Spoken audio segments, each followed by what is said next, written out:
Today we're going to do part 2 in rules of thumb. This is for mid-age doctors aged 40 to 55. Again, I'll be using Charles Farrell's Your Money Ratios 8 Simple Tools, written a couple years ago. Charles simplifies ways to save, handle debt very easily. I love this book, so we'll be using that throughout this series. First of all, Charles talks about savings ratios, and these are all ratios to your family income. At any age, he likes to see 15% per year. If you save 15% of your net income per year, you're going to easily be able to retire by age 65, probably age 60 in a lot of cases. Next, he talks about capital to income ratio. Capital is all your savings except your primary residence.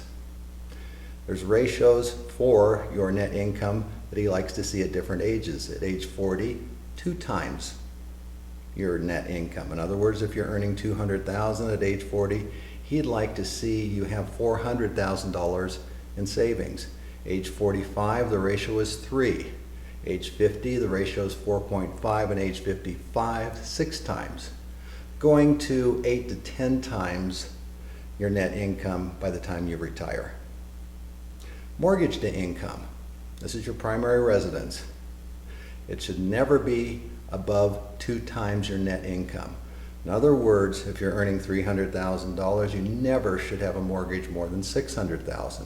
The banks will loan you much, much more than that, but that severely inhibits your ability to save. So at age 40, the principal left on your mortgage, or if you take out a new mortgage, at age 40, it should be no more than 1.8 times your net income. Age 45, 1.7, age 50, 1.5, age 55, 1.2.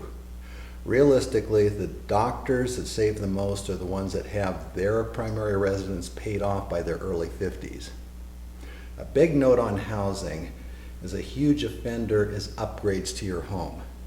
Yeah, there's property taxes, insurance, repairs, maintenance also, but upgrades severely erode doctors' ability to save.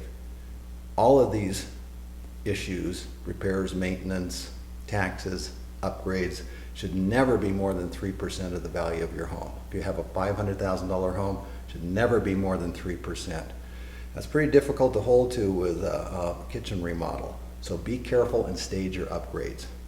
Paying cash for your upgrades, no home equity line of credits. Never take out a HELOC, ever. Don't do it. Practice loans. After your first practice loan is paid off, do not take out another practice loan ever. Period. Pay in cash. No sequel loans for homes or practices. If at age 50, like a lot of docs, you want to move or really upgrade your office, pay in cash. Again, this period of your life up to age 55, especially age 50 to 55, is a really good time to save a lot of money for retirement. Don't mess it up by taking out another loan. Autos, pay cash. By the time you're 40, you should be paying cash. I think you all know that I recommend that and have forever. Investing. Guys, please don't fall for active management. Please don't go there.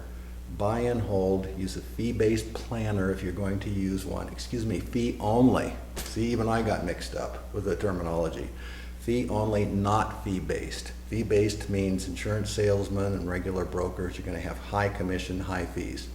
Fee only means that you're going to pay for the time they take with you. Even that gets a little bit difficult. Realistically, if you're not using discount brokers and not using index funds, you're going to be hurt in the long run. As I've said in previous videos, I really like Vanguard funds because they're the least expensive, they cover the whole market, and their track record is the best. College funding. This is something to be careful with. Charles says, as long as you're meeting your savings ratios of 15%, your capital to income ratio is in line, your mortgage to income ratio is in line, you're paying cash for cars, then start funding for college. Before then, don't. It's a whole lot easier for students to take out loans than retired people. In fact, it's virtually impossible to take out a loan for retirement. Reverse mortgage, yeah, that's a different story, but I don't recommend that. Life insurance. Charles has a really elegant way of doing it. 12 times whatever the doctor's net income is minus however much you have in savings. In other words, if you're earning $250,000, that means you need $3 million in life insurance. If you've saved $1 million, it's down to $2 million. Spouse should have just 12 times of what their income is in life insurance. Long-term care. By age 55, please consider it. Things are changing in the industry right now. Before age 55, it may not be important. Both the ADA and AARP have good plans at this point. That's it for today. Thanks for listening in.